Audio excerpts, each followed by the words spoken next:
Bismillahirrahmanirrahim.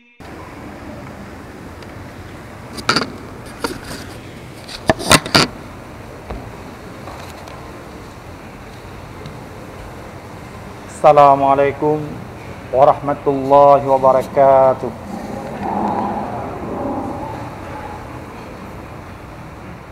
Innal hamdalillah nahmaduhu wa nasta'inuhu wa nastaghfiruh wa na'udzu billahi min shururi anfusina wa min sayyiati a'malina.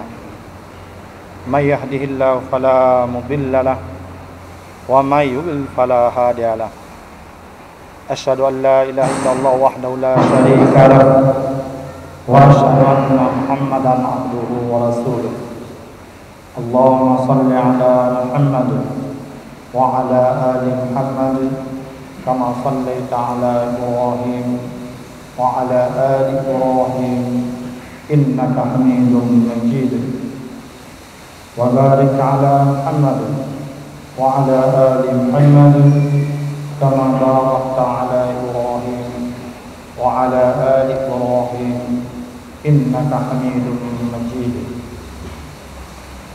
Ya ayyuhalladzina amanu taqullaha haqqa tuqatih wa la tamutunna illa wa antum muslimun. Ya ayyuhan nas ittaqu rabbakumul ladzi khalaqakum min nafsin wahidah wa khalaqa minha zawjaha wa batha minhuma rijalan katsiran wa nisaa. Wattaqullaha alladzi tasaaluna bihi wal arham innallaha kana 'alaikum raqiba. Ya ayyuhalladzina amanu taqullaha wa qulu qawlan sadida yuslih lakum a'malakum wa yaghfir lakum dhunubakum wa may yuti'illaha wa rasulahu faqad faza fawzan 'azima. Amma ba'd, fa inna khairal hadits kitabullah wa khairal hadi hadi Muhammadin sallallahu alaihi wasallam wa syarrul umur muhdatsatuha wa kullu muhdatsatin bid'ah wa kullu bid'atin dhalalah wa kullu dhalalatin finnar. Hadirin kaum muslimin sidang jamaah Jumat yang dirahmati Allah, alhamdulillah senantiasa kita panjatkan puji dan syukur kita kepada Allah, di mana Allah selalu mencurahkan rahmat-Nya, karunia, kenikmatan, kesehatan, kesempatan kepada kita semua. Semoga semua pemberian Allah selalu bisa kita usahakan untuk bersyukur kepadanya dengan melaksanakan perintah-perintah yang dibebankan, yang diwajibkan kepada kita, sekaligus menghindarkan diri daripada apa-apa yang kita dilarang untuk melakukannya. Kemudian salawat dan salam disampaikan pangkuan besar Muhammad sallallahu alaihi wasallam yang alhamdulillah pula dengan dinul haq, agama yang benar yang beliau bawa, kita mengenal mana-mana yang baik, mana-mana yang buruk, mana-mana yang halal, mana-mana yang haram, mana-mana yang hak, mana-mana yang batil. Dan Rasul selalu mengingatkan kita agar kita selalu meniti jalan-jalan yang menuju kepada hidayah, yang dengan jalan itu insyaallah kita akan selamat hidup di dunia, sekaligus juga insyaallah akan selamat di akhirat kelak. Demikian juga beliau tidak pernah bosan-bosannya mengingatkan kita daripada jalan-jalan yang menuju kepada kesesatan, yang siapapun melakukannya di dunia akan sengsara, demikian juga di akhirat akan menuju nerakanya Allah.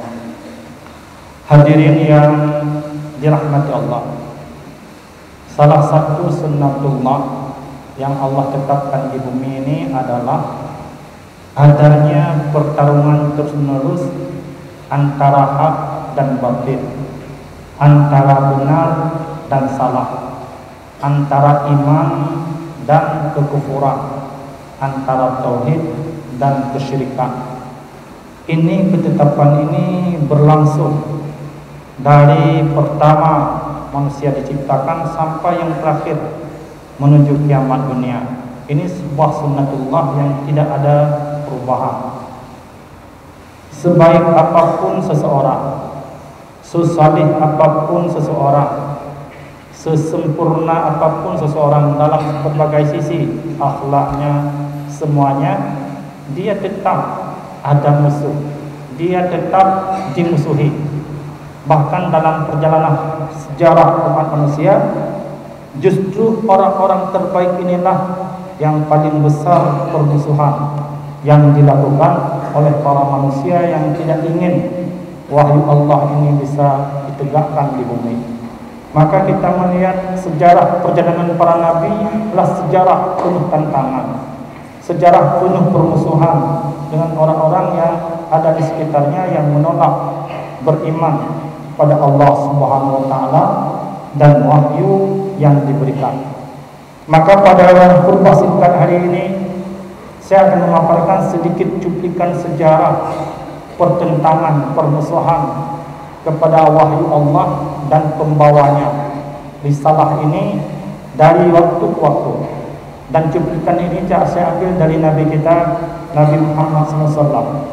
Kenapa saya ambil dari beliau? Karena ini merupakan uswah kita semuanya di akhir zaman, dan kita perlu camkan bahwasanya sebaik apapun kita, sesalih apapun kita, tetap musuh itu ada, tetap orang-orang yang tidak senang itu selalu ada. Tidak mungkin karena kebaikan kita, karena kesalihan kita, kita tidak dimusuhi. Maka agama ini sekaligus kita nyatakan bahwasanya tidak ada seorang pejuang pun yang salih dia berada di zona aman, tidak ada.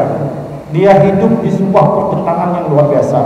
Semakin tinggi keimanan, semakin salih seseorang, justru semakin berat ujian dan cobaan yang Allah berikan. Kita lihat satu cuplikan ayat Quran, kemudian asbabun nuzulnya, kemudian juga ada cuplikan-cuplikan sejarah di dalamnya. Saya ambil 4 ayat dalam surat Al-Haqqah. Innahu laqawlu rasulin karim wa ma huwa biqawli sya'ir qalilan ma tu'minun wa la biqawli kahin qalilan ma tadhakkarun. Ini dalam surat Al-Haqqah ayat 40 sampai 43. Umar bin Khattab melalui hadis Imam Ahmad pernah beliau sampaikan sendiri tentang bagaimana permusuhan beliau kepada Rasulullah SAW sebelum beliau masuk Islam. Kita mengenal Umar bin Khattab termasuk salah seorang yang memusuhi dakwah.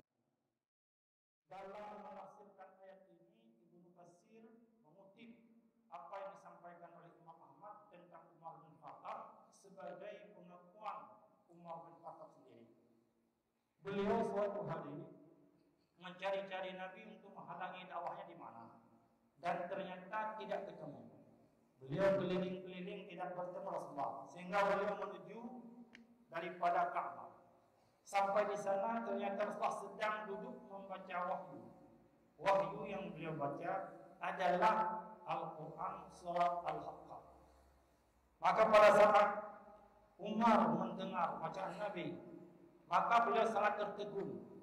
Beliau terkesima begitu bagusnya bacaan yang dilakukan oleh Nabi Muhammad SAW. Karena begitu beliau terkesan, beliau berpikir di kepala beliau, ini pasti syair-syair yang dibaca oleh tukang syair. Maka pada saat Umar bin Khattab dalam kepalanya timbul pengakuan seperti itu, pas Rasul membaca kalimat innahu laqawlu rasulin karim wa ma huwa biqawli sya'ir qalilan ma tu'minun. Sesungguhnya dialah wahyu Allah yang diturunkan kepada Rasul yang mulia. Wa ma biqawli sya'ir, dan dia bukanlah bacaan ahli syair. Qalilan ma tu'minun, sedikit sekali kamu beriman kepadanya. Umar tertegun bacaan ini seolah-olah membantah beliau. Karena beliau menganggap bacaan-bacaan Nabi itu adalah bacaan-bacaan tukang syair. Kemudian Umar berpikir, ini pasti daripada mantra-mantra tukang tenung. Itu di hati Umar, di kepala Umar. Langsung bacaan Nabi selanjutnya, wala biqauli kahin qalilan ma tadhakkarun tanzilun min rabbil alamin. Dan Quran itu bukanlah mantra-mantra tukang tenung. Sedikit sekali kamu yang mengambil peringatan daripadanya. Dia adalah Quran wahyu yang diturunkan di sisi Allah Rabbul Alamin. Umar tertegun kembali, seolah kali yang kedua dia terbantahkan oleh ayat yang Nabi baca. Dan di akhir hadis ini Imam Ahmad memberikan pernyataan, mengatakan pernyataan Umar sendiri, mulai detik itu benih-benih keimanan sudah tumbuh di hatiku. Di ayat ini perlu kita sampaikan bahwasanya ini sebenarnya tuduhan-tuduhan dari awal, bukan sekarang, dari awal. Maka tuduhan-tuduhan kepada Al-Quran hari ini pun itu sebenarnya hanya melengkapi tuduhan-tuduhan di awalnya. Jadi dari awal. Demikian juga kepada Nabi sendiri, permusuhan kepada beliau justru sudah diketahui orang-orang yang pernah diberikan wahyu oleh Allah sebelum beliau sendiri sadar beliau akan dimusuhi. Kita bisa baca sejarah misalnya yang ditulis oleh Mubarak Furi, Safiur Rahman Mubarak Furi, kitab sejarah terbaik Ar-Rahiqul Maktum, kitab beliau sejarah Nabi.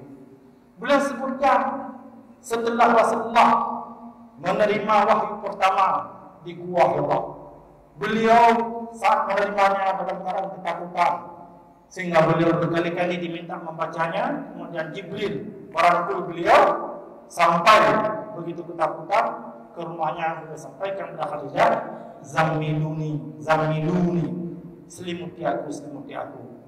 Kemudian setelah hilang daripada ketakutannya, Khadijah bertanya kenapa. Maka Rasul menjelaskan pada saat dia di Gua Hira datang seseorang yang menyuruh dia membaca, maka dia mengatakan tidak mampu dibaca. Kemudian dia dipeluk begitu kuat sampai 3 kali. Maka beliau mengatakan kepada Khadijah khawatir kalau beliau dicelakakan. Maka Khadijah mengatakan Allah tidak akan mungkin, Tuhanmu tidak akan mungkin mencelakakanmu. Kamu orang yang menyambung silaturahmi, kamu orang yang sering memberikan bantuan, kamu orang yang menjenguk orang sakit, kamu orang yang selalu baik dengan tetangga, membantu fakir miskin. Tidak mungkin Tuhanmu akan mencelakakan kamu. Cobalah kasusmu ini, kita datang kepada sepupuku Waraqah bin Naufal. Dia sudah sangat tua, sudah tunanetra, sudah buta matanya. Kemudian dia ahli daripada agama Nasrani. Coba kita datang tanya kepada dia. Maka Rasulullah bersama Khadijah datang pada Waraqah bin Naufal. Kemudian Khadijah mengatakan pada sepupunya ini bahwasanya ada kasus yang terjadi pada suaminya. Maka Waraqah minta agar Rasulullah menceritakan kembali. Saat Rasulullah menceritakan kembali, langsung Waraqah mengatakan itu namus. Artinya Jibril yang sudah pernah diutus oleh Allah kepada Nabi Musa. Itu langsung disebutkan oleh Waraqah seperti itu. Dan Waraqah melanjutkan kalimatnya sampai Nabi terheran. Aku sudah tua, alangkah seandainya aku masih muda saat engkau diusir oleh kaummu. Itu kalimat Waraqah dalam semua kitab sejarah. Sampai Nabi heran menyela kalimat Waraqah. Apakah orang seperti aku akan dimusuhi? Apakah orang seperti aku akan dikejar, diusir dari kampungku? Waraqah memberikan statement sunatullah. Tidak ada seorang pun yang membawa seperti engkau bawa, kecuali dia pasti dimusuhi oleh kaumnya. Ini dari awal Rasulullah tak tahu.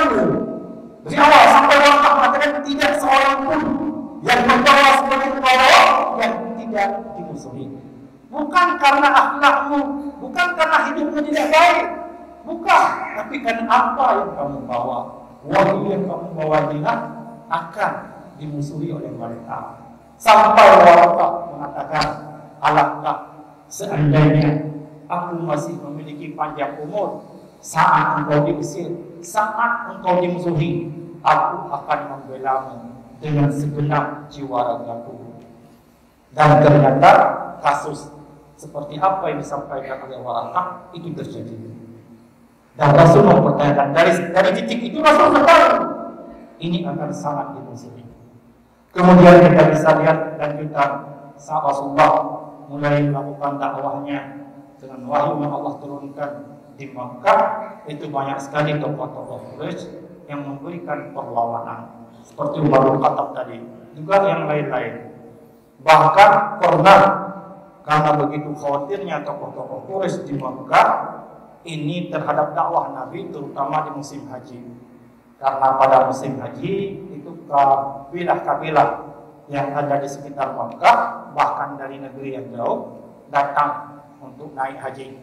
Dan orang-orang Makkah sangat khawatir karena Muhammad nantinya akan menemui mereka dan menyampaikan agama baru. Maka mereka pernah bersidang di rumah Al-Walid bin Mughirah. Ini tokoh besar kaum Quraisy dan ahli syair. Tidak ada di zamannya seorang ahli syair yang memahami bahasa Arab di atas dia, Al-Walid ini.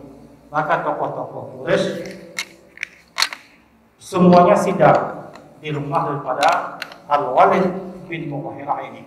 Bagaimana agar kita satu kata dalam menghadap dakwah Muhammad. Itu sidangnya, bukan yang lain.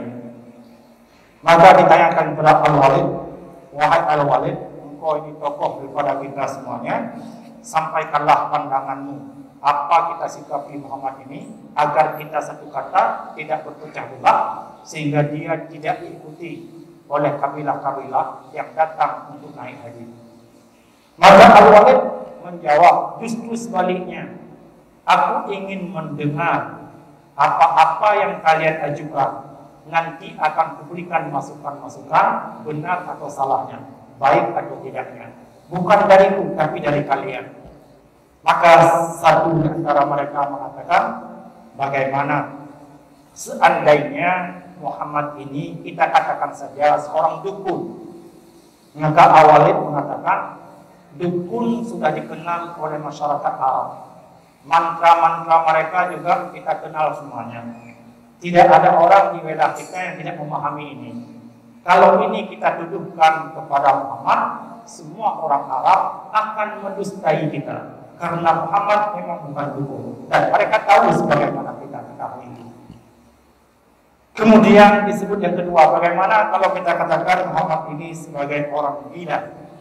Bahkan dalam ayat disebutkan, wa ma sahibukum bimajnun. Dan kawanmu ini, kawan Jibril, yang Muhammad itu bukan orang gila. Bagaimana kalau kita sampaikan dia sebagai orang gila? Juga Al-Walid memberikan pernyataan gila, sebagaimana yang kita ketahui orang juga tahu. Gila itu orang frustasi, orang putus asa, dan itu tidak ada tanda-tanda sedikit pun pada Muhammad ini. Siapapun yang melihatnya, tidak ada tanda-tanda itu. Kalau ini kita ajukan, semua kabilah Arab, semua bangsa Arab akan mendustai kita, sama seperti yang pertama. Maka yang ketiga diajukan, bagaimana kalau kita katakan Muhammad ini tukang syair, ahli syair yang mampu membaca syair-syair terbagusnya. Kata Al-Walid, aku di antara kalian orang yang paling mampu memilah syair-syair Arab. Dan aku juga tahu di mana kelebihan satu syair dengan syair lainnya. Dan orang lain juga sebagian besarnya tahu tokoh-tokohnya. Dan Muhammad yang dia bacakan sama sekali bukan syair seperti yang kita ketahui. Jika ini pun kita ajukan, maka orang Arab pun akan mendustai kita semuanya. Maka pandangan yang terakhir disebutkan, bagaimana seandainya Muhammad ini kita katakan saja sebagai tukang sihir. Al-Walid masih memberikan jawaban sihir. Sebagaimana kita ketahui, para penyihir dari besar macam semua yang ada sejarahnya itu kita ketahui bagaimana hal-hal yang luar biasa mereka lakukan. Muhammad tidak bisa disampaikan seperti itu, karena orang tahu bahwa Muhammad bukan tukang sihir. Kalau ini pun kita ajukan, semua kita akan didustakan oleh bangsa Arab. Jadi kalau semua yang kami ajukan engkau tolak, engkau mampu mengukurkannya, sekarang apa pandanganmu? agar kita sepakat untuk menyampaikan kepada kabilah-kabilah Arab agar mereka tidak mendekati Muhammad. Maka Al-Walid mengatakan apa yang dibacakan oleh Muhammad menghujam ke dalam tanah begitu kuat. Dia sebagai pohon, cabang-cabangnya menjulang tinggi, indah luar biasa. Yang paling mendekati kita katakan kepada Muhammad, dia sebagai tukang sihir yang mampu memisahkan antara seorang anak dengan ayah kandungnya, yang mampu memisahkan antara seorang istri dengan suaminya, yang mampu memisahkan antara saudara dengan saudara lainnya. Dia tukang sihir yang mampu memisahkan anak dengan orang tuanya, tukang sihir yang mampu memisahkan antara saudara dan saudara lainnya, tukang sihir yang mampu memisahkan antara istri dan suaminya. Itu yang mereka sepakati. Dari awal dimusuhi. Maka kita lihat ini periode awal. Kemudian mungkin sejarah yang dekat dengan kita sedikit. Kaum muslimin lebih 700-800 tahun memimpin dunia dengan sistem khilafah Islamiyah. Ini unggul, bukan masa-masa lemah, tapi di zaman unggul melebihi 700-800 tahun kaum muslimin menguasai dunia ini. Kemudian mereka mundur beberapa saat sehingga negeri-negeri mereka dijajah oleh orang-orang kafir. Maka kalau kita lihat negeri-negeri yang tidak pernah dijajah, cuma tinggal sepetak negeri di Afgan, lain hampir semuanya dalam jajahan orang-orang Eropa. Kita orang Indonesia dijajah oleh Belanda sampai di Jawa di sekitarnya 350 tahun. Kalau kita di Aceh mungkin 3,5 tahun, 4 tahun. Dijajah oleh Jepang sekitar 2,5 tahun. Malaysia dijajah oleh Inggris. Kemudian Mesir dijajah oleh Italia. Itu pernah pada saat pasukan-pasukan Italia sukar sekali menggempur rakyat Mesir, sehingga orientalis pernah bersidang bagaimana agar Mesir bisa digempur. Tokoh-tokoh militernya, tokoh-tokoh sipilnya bersidang bagaimana Mesir bisa digempur. Ternyata mereka satu jawaban. Selama kaum muslimin di Mesir masih dekat dengan wahyu Allah, masih dekat dengan Quran, wahyu itu jadi pegangan mereka, sampai kapanpun kita tidak akan mampu menundukkannya. Maka jauhkan mereka daripada wahyu ini. Itu kesimpulan daripada orang-orang kafir untuk menundukkan kaum muslimin. Demikian juga di mana-mana hari ini kita bisa melihat bahwasanya orang-orang yang bergerak kembali belajar wahyu, kembali hafal Quran, sunnah, macam-macam semuanya, itu dijadikan orang-orang radikal, dijadikan simbol-simbol yang tidak benar, agar anak-anak kita, agar orang tua kita takut anak-anaknya dekat dengan Quran. Dijadikan simbol-simbol. Bahkan yang menghafal Quran di masjid itu ciri-ciri mereka yang radikal. Ini di mana-mana dia juga. Asal dekat dengan syariat Islam, asal dekat dengan wahyu, radikal. Al-Marhum Syekh Ali Jabir malah ditusuk tanpa kesalahan apapun. Jadi jangan kita berpikir bahwasanya karena kita baik-baik itu aman. Dalam perjuangan tidak ada zona aman. Bahkan kalau kita tidak pernah ada tantangan apapun, itu perlu kita tanyakan iman kita apa. Sunnatullah tidak seperti itu. Orang baik-baik dimusuhi oleh orang buruk paling kurang. Quran menyebutkan seperti itu sepanjang sejarah. Innal ladzina ajramu kanu minal ladzina amanu yadhakun. Sesungguhnya orang-orang mujrimin, orang bergelimang dosa, bergelimang dengan maksiat, kufur, macam-macam, minal ladzina amanu yadhakun. Mereka mentertawakan orang-orang beriman. Itu sepanjang sejarah. Sepanjang sejarah terjadi.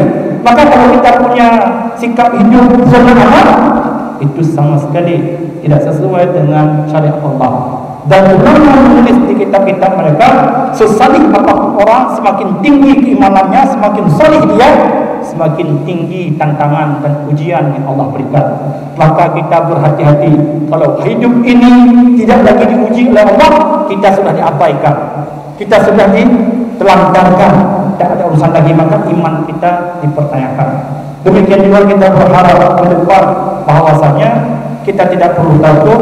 Ini zaman siapapun sebutkan akan kembali kepada zaman agama, dan agama adalah Islam, syariat akan tegak.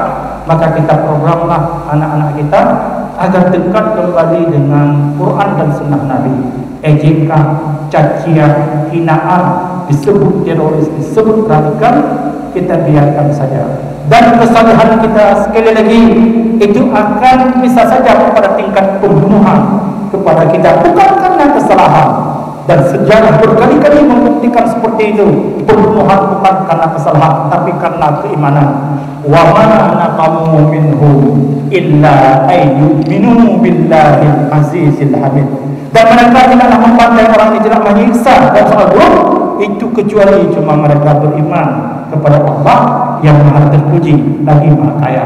Asbab itu saja mereka dibantai. Maka sekali lagi kita ingatkan bahwasanya permusuhan, pembantaian, pembunuhan dalam agama ini bukan karena sebuah kesalahan, tapi karena kita di pihak yang benar, karena kita berpegang teguh pada agama Allah. Dan itu resiko sebuah perjuangan. Bisa saja seseorang meninggal bukan karena sisi pembunuhan, tapi ada risiko lain. Mungkin hartanya terampas, mungkin jiwanya diintimidasi semuanya, mungkin hari-hari cacian-cacian yang dilambaikan, disampaikan kepada kita semuanya. Pokoknya risiko zona aman itu tidak ada. Itu juga kita insyaAllah juga termasuk orang-orang yang dipilih oleh Allah untuk menjalani risiko-risiko ujian yang Allah berikan kepada kita. Kalau iman kita lemah, Allah akan berikan ujian yang ringan. Iman kita berat, iman kita sempurna, iman kita mencapai tinggi, maka Allah akan memberikan ujian yang lebih tinggi menurut keimanan kita masing-masing. Barakallahu wa lakum fil Qur'anil azim, wa nafa'ani wa iyyakum bima fihi minal ayati wa zikril hakim, wa taqabbala minni wa minkum tilawatahu innahu huwal ghafurur rahim.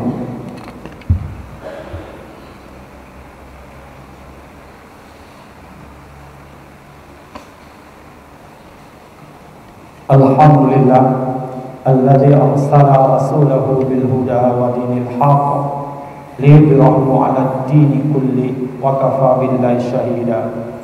Asyhadu an la ilaha illallah wahdahu la syarika lah wa asyhadu anna Muhammadan abduhu wa rasuluh. Allahumma shalli 'ala Muhammad wa 'ala ali Muhammad kama shallaita 'ala Ibrahim wa 'ala ali Ibrahim innaka Hamidum Majid. Ya ayyuhan nas ittaqullaha haqqa tuqatih wa la tamutunna illa wa antum muslimun. Wa qala ta'ala fi kitabihil karim, a'udzu billahi minasyaitonir rajim. Bismillahirrahmanirrahim. Alladzina yastami'una al-qawl fayattabi'una ahsana. Ulaika alladzina hadahumullah wa ulaika hum ulul albab. Allahumma ighfir lil muslimina wal muslimat wal mu'minina wal mu'minat al-ahya'i minhum wal amwat bi rahmatika ya arhamar rahimin. Rabbana atina fid dunya hasanah wa fil akhirati hasanatan wa qina azaban nar. Ibadallah, innallaha ya'muru bil 'adli wal ihsan wa ita'i dzil qurba wa yanha 'anil fahsya'i wal munkar wal baghi ya'idukum la'allakum tadhakkarun wa la dzikrullahi akbar. Aqimis shalah.